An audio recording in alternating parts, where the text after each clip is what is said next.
ভূষণা, তুমি সবাইকে বলেছো? তোমার মামা মিমি, বন্ধু বান্ধব, দাদুন দিদুন সবাইকে বলেছো যে আমাদের বাড়িতে 28 তারিখে কালী পুজো আছে? তুমি সবাইকে বলেছো যে তুমি উপার্জন করে পুজোটা দিচ্ছ? হ্যাঁ, তুমি আর তোমার বউ, এই যে তোমার বাঁদরি বউ, দেখেছো? বাঁদরি বউ আর তুমি দুজনে মিলে তো উপার্জন করে দিচ্ছ। সবাইকে তাহলে নেমন্তন্ন করো, বলো সবার নামে উদ্দেশ্য করে তুমি পুজো দিয়ে দেবে মাকে, বলবে সবার জন্য মাকে বলবে, তাই না সোনা? ঠিক তো? তুমিও বলে দাও যে বলো আমি আমার বরকে নিয়ে পুজো দেব, আমরা প্রসাদ খাবো, তোমরা সবাই কিন্তু আসবে।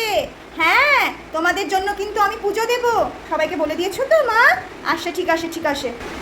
তুমিও বলে দাও। হ্যাঁ বুবু, তোমরা দুজনই কিন্তু বলে দাও সবাইকে আসতে। আর বলে দাও যারা পারছো না আসতে তাদের জন্য দিলসে ব্লগার পরিবারের জন্য পুজো দিয়ে দেবো। ঠিক আছে বুবু? আচ্ছা, ঠিক আছে ঠিক আছে।